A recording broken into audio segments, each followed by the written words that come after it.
Dietitian with Sally Sawaya from Sally's Diet Right. Good morning, Sally Sawaya. Hey, Sally. Good morning. So how's everything going at Sally's Diet Right? Good. Now they're preparing for spring, so people are coming more. Where is your clinic or your health centre? In Clinic, Mtaile, Brabia area. Okay, so this is where you live? Yes, close to my house. Okay. nice and easy for you to get there. Yeah. And how can we get in touch with you? Sally'sDietRight.com is my website, and Sally's Diet Right on Facebook, right spelled RITE. So you've come armed with your top 5 things this morning. Can you remind us what it is again? Yes, it's 5 hidden reasons why you are gaining weight. Okay, so these are hidden reasons that you might not know. Yes, because we know that eating more and exercising less makes you gain weight, but these are other reasons. Okay. Number 5. Indulging in diet or low-fat foods. So people say, yay, it's low calorie, let's eat as much as I want. So this is, this mentality makes you gain weight, because if you eat more, even those low calorie foods, they contain calories. Yeah, and I've heard actually sometimes it's better to eat a little bit of like the real food, because at least you'll be satisfied and you'll like what you're eating, and then just stop yourself. Instead of eating like the completely diet that's like tasteless, True, or because you tend to overeat those diet foods, and sometimes because it's low in fat, it can be high in sugar, so it still contains those calories. Yeah, true, exactly. One of the reasons why I put on weight, I was taking all those protein powders, and I thought because it was protein powder, it was just protein, there was no fat in it, all it would do would give me protein. I didn't realize that if you take too much protein, it gets stored as fat. True, Gavin. So I had this huge fat stomach last time I was at the gym, and I was taking these protein shakes like in the morning, in the afternoon, in the evening before sleeping, and it's not good. Yeah, accumulates calories. Number 4 of the hidden reasons why you're putting on weight. Hidden food calories. So sometimes in your sandwich you put like 1 tablespoon of mayo. 1 tablespoon of mayo is 135 calories. And you put 2 tablespoons, it's 270.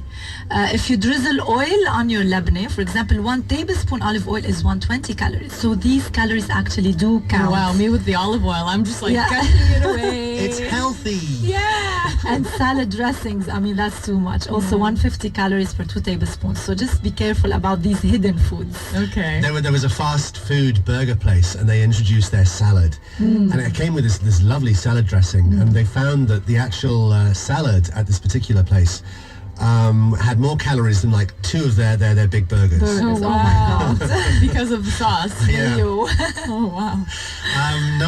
What number are we on? Number 3 of the hidden things that could be putting you what is it? Could make you gain weight. That's it.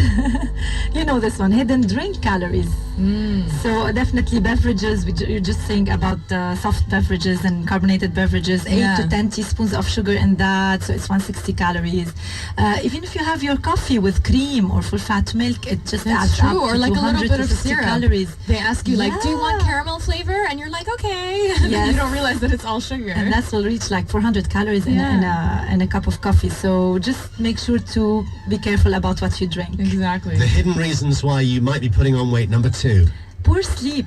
Really? Lack of sleep can interfere with your metabolism. Does it make you hungrier? Yes, increases your appetite. So if you sleep less than 7 to 8 hours, you tend to eat 250 more calories the next day. Oh, wow. So just be an early bird. And number 1 of the reasons why you might be putting on weight, the hidden reasons. Stress, Gavin. Really? Oh. Yes.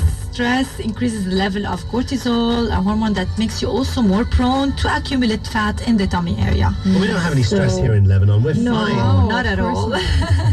And it also boosts, you tend to eat more like sweet foods and sugary foods when you are when you're stressed, you want to snack on something, you want to go, make yourself feel better. Exactly. You feel more hungry because your ghrelin, your hunger hormone increases. So you tend to eat more. It's a vicious cycle. You gain weight, you eat more, and you gain weight. 03-887-000. What would you like to ask Sally Sawaya from Sally's Diet Right? Now it's Ask the Dietitian with Sally Sawaya from Sally's Diet Right. Our WhatsApp number 03-887-000. Your questions for Sally Sawaya from Sally's Diet Right this morning. So people, we've been talking about these soft drinks. There was the tax now introduced in England. What about diet soft drinks? Somebody's asking a diet soda can, how many calories does it have, and is it okay to drink it? It doesn't have any calories, almost 1 calorie. So it's an option. You can have it, occasionally, once or twice a week. Because new research was showing that even the diets of drinks have an effect on increasing insulin. And increasing insulin in the body actually loves to accumulate fat. Oh. So just, be wary. Because it's a new research and it's still not validated. But, just keep in mind that everything is in moderation is better. What about coffee? Someone's asking about a normal cup of espresso. How many calories does it have? 0. Zero. Yay for coffee. Wow, that's great. What about tea? Also Yeah, 0? tea 0. Coffee, on its own doesn't have any calories. It's what you add to the coffee that makes sugar, it calorific. cream. Yes. Okay. Yeah, you don't need sugar in coffee. I love coffee the way it tastes. Yes. Oh, wow. Ruin it with sugar. You can do the 2-week test. If you have your coffee with sugar, you just do the 2-week test, and you simply don't have sugar for 2 weeks in your coffee. In the beginning, it just tastes awful. But then you like it. And then after a few days, you get used to it. And then if you try coffee with sugar, it tastes disgusting. Yeah, and that way you cut down on so much sugar because Yeah. that accumulates so much. Do the 2-week challenge today. Yes. What else do we have? Somebody's asking about food intolerances. What about these food intolerance tests? Are they true? And how do they work?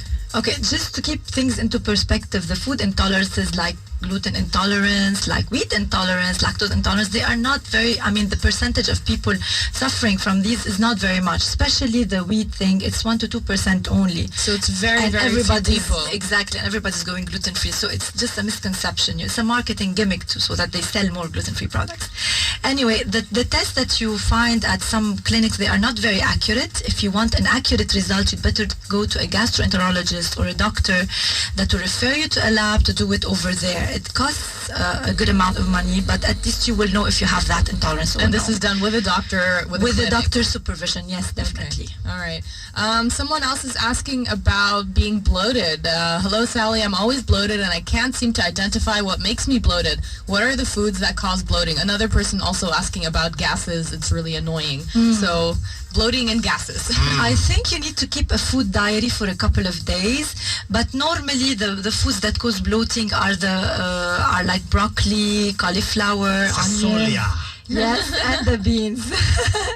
And the beans, lentils, fava beans and these. So just make sure if you're eating from these foods, check if you're eating from these foods and reduce the quantity so that you can tolerate.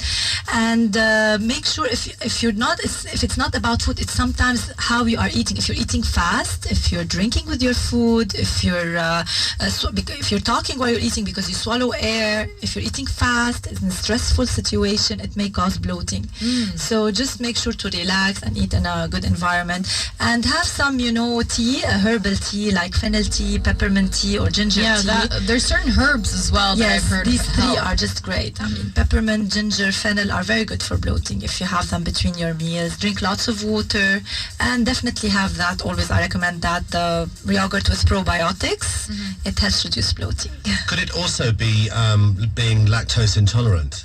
Yes, Gavin, true. And how would you tell if you're lactose intolerant? If you're having the gas and the nausea and sometimes diarrhea after eating milk products like milk or even pasta with milk, cream, ice cream, in the cheese and labneh and yogurt have much less lactose. They really? have more lactic acid, like for example labneh and yogurt. So some people cannot tolerate milk at all, but they can tolerate dairy products. So they can at least compensate to the dairy products. Okay. But if you are very, very sensitive, then you need to eliminate and look for other sources that have calcium, like almonds, okra, green leafy vegetables. They are very good sources of calcium. Okay.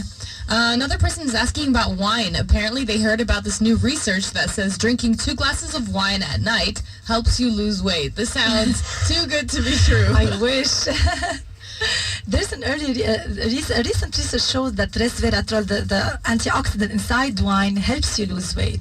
But the amount of resveratrol you need is more than that found in 2 glasses of wine. And if you indulge So that means you can buy a bottle? No, you cannot, because then you will gain weight from the excess calories. Right. So Doesn't quite work. Doesn't quite work. How many calories in 1 glass of wine? It's between 120 and 150, Gavin. Okay, so if you have 2 glasses of wine, it's like eating a donut and a half. Yeah, but the fat in donuts is the fat that sticks to your belly. Oh, okay. So wine The is a bit visceral healthier. fat. So wine is healthy. Yeah, in moderate amounts. Someone's asking, she was just pregnant, delivered her baby, and now wants tips on boosting her metabolism. Okay, I know it's really hard. Just make sure to balance your meals. Have your breakfast, because breakfast within like 2 hours of waking up. Don't delay breakfast. It helps your engines to work again. It helps boost your metabolism. Make sure to eat many small meals. Exercise really helps boost your metabolism.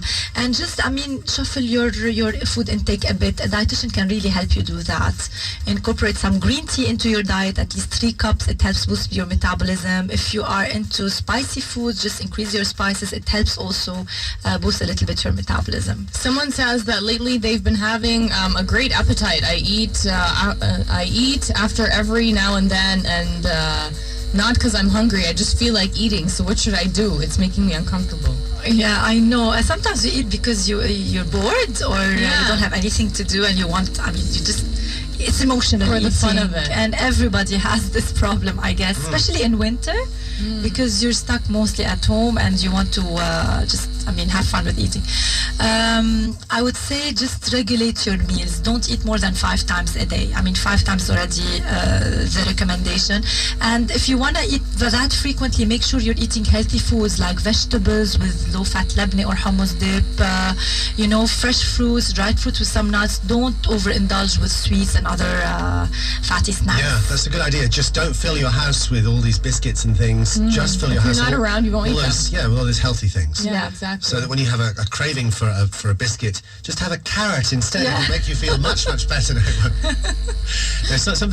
So instead of like a chocolate biscuit, what could you have that would satisfy you? You could have, for example, I'm thinking... Well, you could have a little bit of dark chocolate. A little bit of dark chocolate. You can have a yogurt pot with an apple, for example.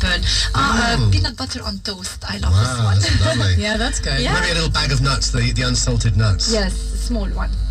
Someone's asking about noodles. Do noodles help you lose weight? Where are you people getting your research? Depends on the kind of noodles, maybe. Yes, if it's like now, it's buckwheat noodles, soba noodles. These are whole grains, so they are actually good for you. It's good for your waistline.